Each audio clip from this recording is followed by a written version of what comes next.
I hope तुमने अपनी गाड़ी का इंश्योरेंस तो कराया होगा। Of course.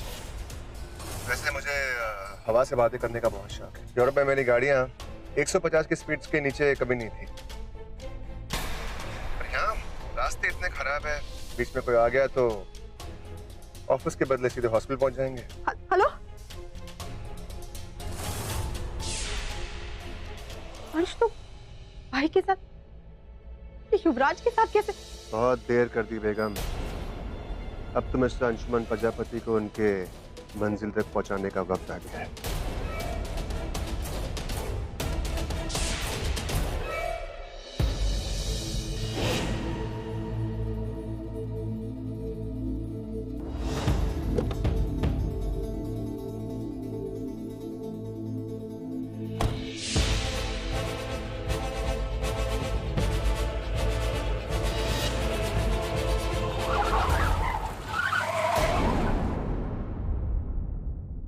अबे अंधा है क्या?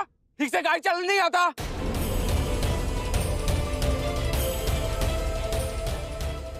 चलिए भैया।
बहुत देर कर दी बेगम।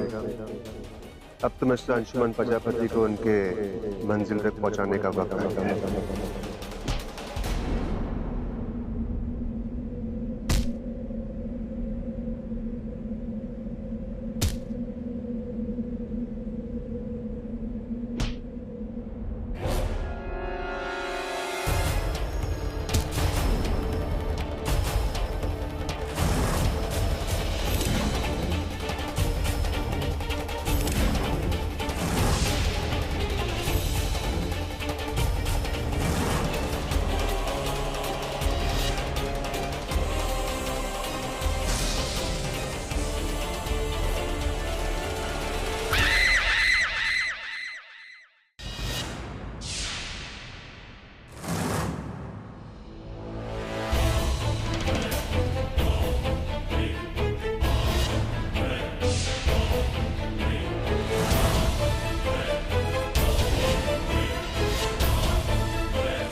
तुम यहाँ क्या कर रही हो?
मानना पड़ेगा मिस्टर अंश, आपकी बीवी तो आपसे कितना प्यार करती है। 2 घंटे आपसे दूर नहीं रह पाई, सीधे आपके साइड पे भाग चली आई। अपना प्यार दिखाने। मिसेस भूमि, आप इतनी परेशान क्यों लग रही है? ओह, मेरे हाथ में कुल्हाड़ी देख के आपको ऐसा तो नहीं लगा कि मैं मिस्टर अंश को? नेवर, इतने अच्छे इंसान के साथ मैं ऐसा कभी नहीं कर सकता। वो तो मैंने कुल्हाड़ी देखी तो सोचा कि क्यों ना अपनी ताकत आजमा लूं। Never know, practice is always good.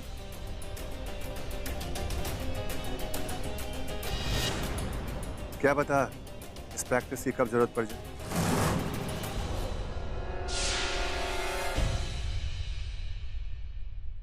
वैसे तुमने बताया नहीं, तुम क्या करने आई थी यहाँ?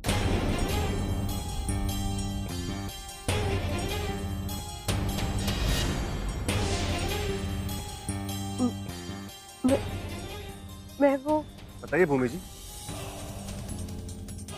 तो ऐसा क्या काम आ पड़ा कि आपको यहाँ आना पड़ा? फोन।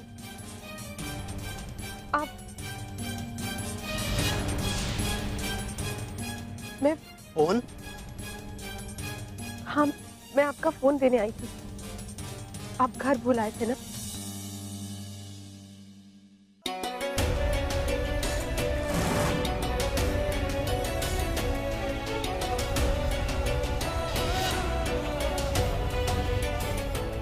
अच्छा, तो इनका फोन दे दीजिए।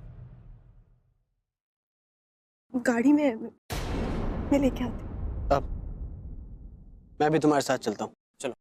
एक्चुअली मेरा भी फोन गाड़ी में रह गया है। एक काम कीजिए, आप मैनेजर से मिल लीजिए, मैं इनके साथ जाता हूँ, आपका फोन लेके आता हूँ।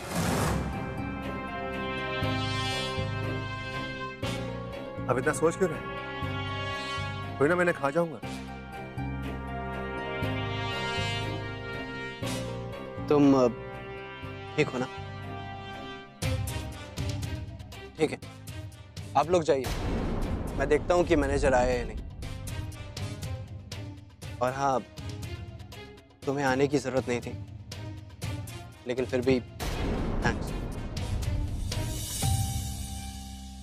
चलो चले।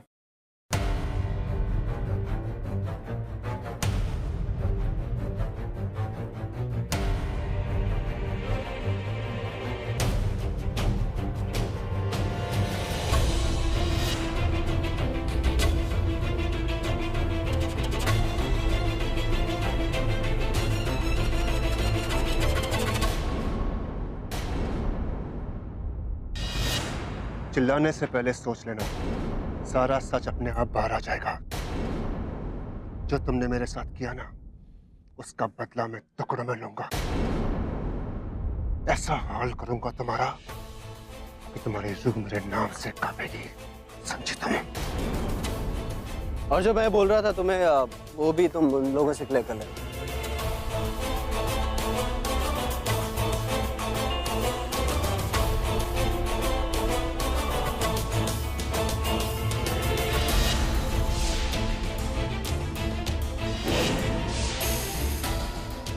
जाइए, अंशुमन का फोन लेके आइए, बहुत सी बातें करनी है उनसे। After all, I have to spend quality time with them. जाइए।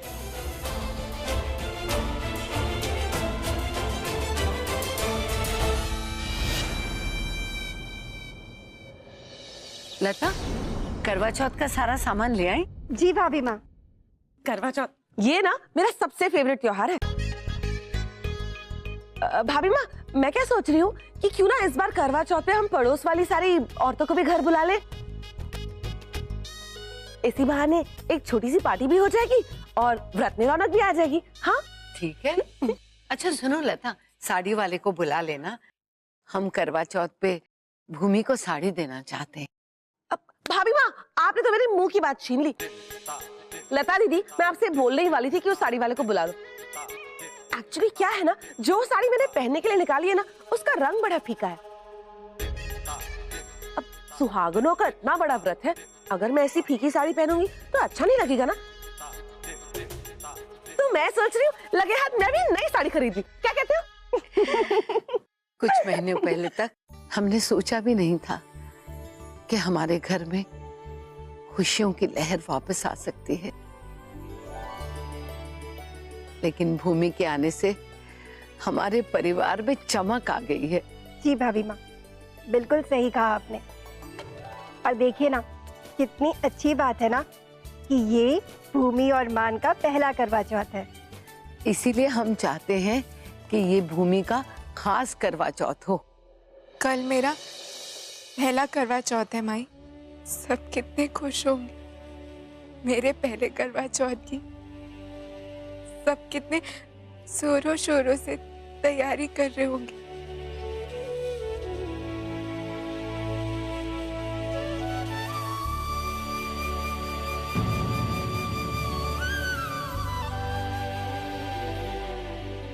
आइए आप बैठिए, हम आते हैं अभी।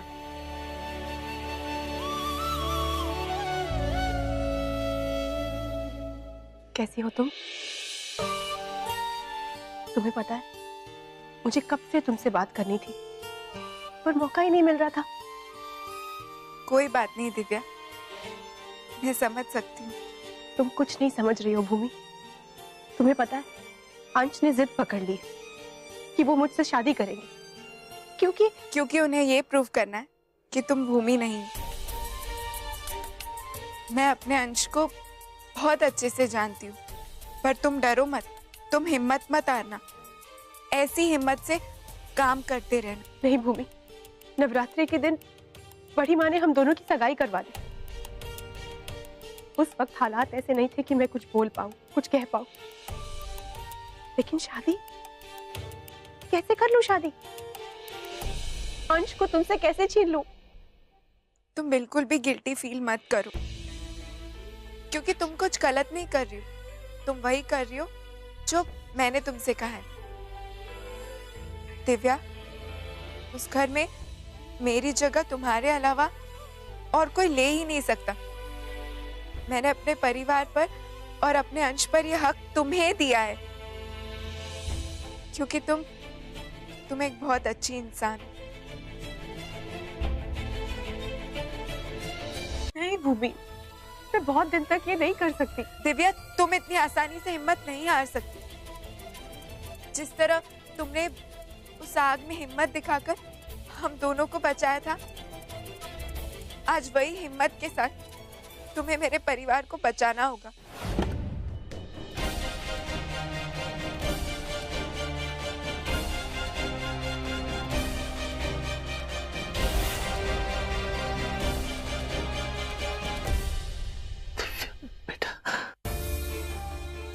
डॉक्टर साहब, यस, ये मेरी बेटी है।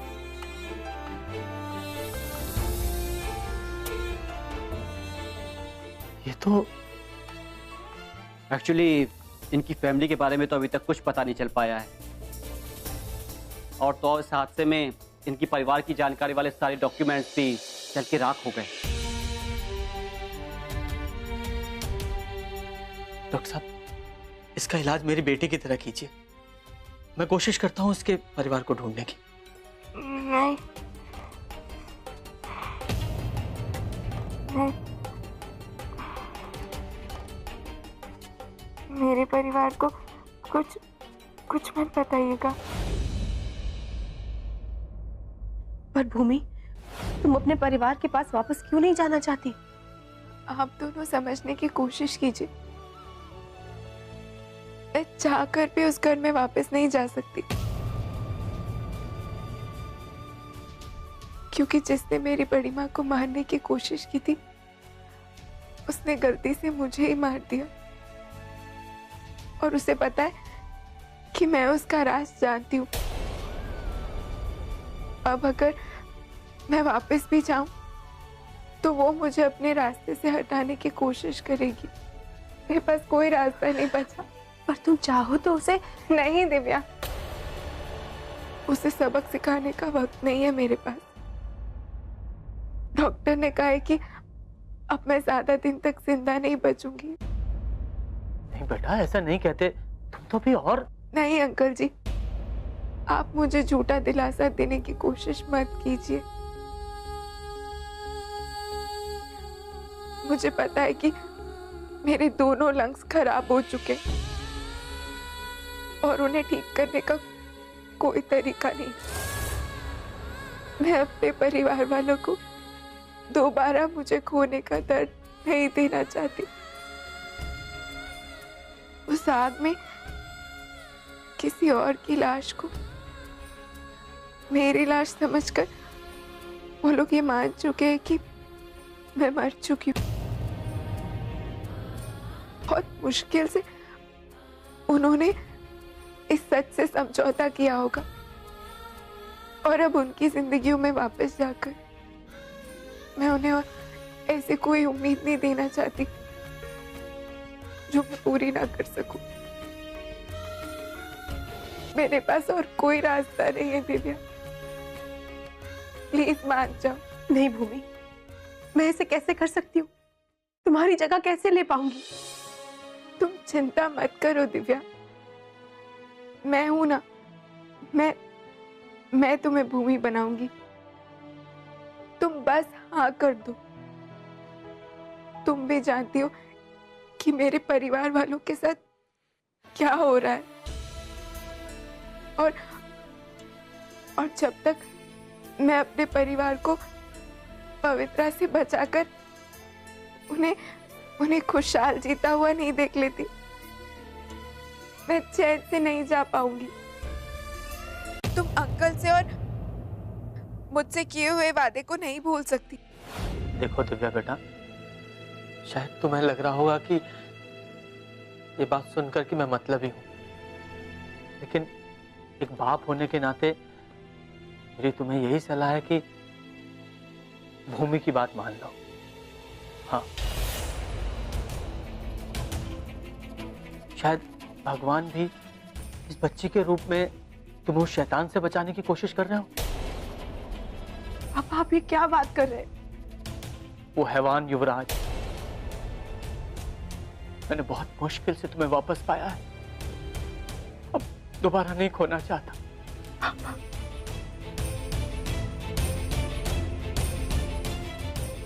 ये सब बहुत गलत हो रहा है पापा।